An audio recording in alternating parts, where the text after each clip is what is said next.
to play basketball with friends. Since getting together with Sina, all my free time belonged to her. I accompanied her everywhere, took care of her, and had no time left for myself. That wouldn't be the case anymore. I needed to live for myself now. After an exhilarating game with my friends, we sat on the benches by the court, drinking water.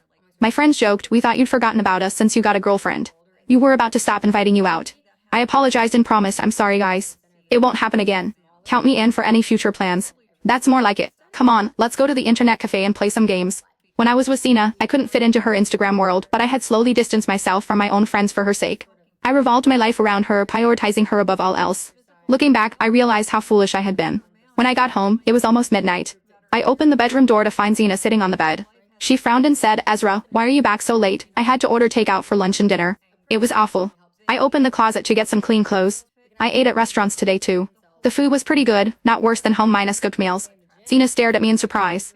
"You used to say you cook for me every day and that I shouldn't eat takeout because it's unhygienic." I was wrong. Living in this society, if you can't cook, you have to get used to takeout food. A flash of anger crossed Sina's eyes. "You say you're not angry, but you've been out all day without a single call or message and you didn't come home to cook for me." I replied calmly, "I'm not angry. I was just hanging out with friends. My phone died so I couldn't call." Seeing my attitude, Sina suddenly threw off the covers and got out of bed angrily. She grabbed me as I was about to leave, her voice shrill. "Can't you be more understanding? I've told you we're just like siblings, what are you still upset about?" "Ezra, my patience has limits." I shook off her hand. "I'm really not upset. I'm tired. I'll sleep in the guest room tonight." With that, I took my clothes and went to the bathroom to shower, ignoring Sina's calls from inside the bedroom.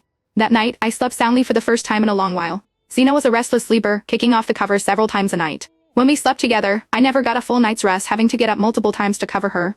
Early the next morning, Sina sat in the living room with her arms crossed, her face dark with anger. I knew she was waiting for me to apologize first and make her happy. In the past, whenever she was unhappy, I would beg for her forgiveness even if I didn't hint at anything W or on. Then she would list a bunch of conditions, and only after I had fulfilled them all would she reluctantly forgive me. This had been the pattern for years and I was tired of it. I ignored her, got ready, and left. I had important things to do today. I went to the office to submit my resignation letter. My manager was surprised and tried to persuade me to stay, but I insisted on leaving. I had originally taken this job to be close to Sina, to take care of her. But now, that was no longer necessary. Last night, I had a video call with my parents telling them I was planning to quit my job and return home. I saw the tears of joy in my mom's eyes.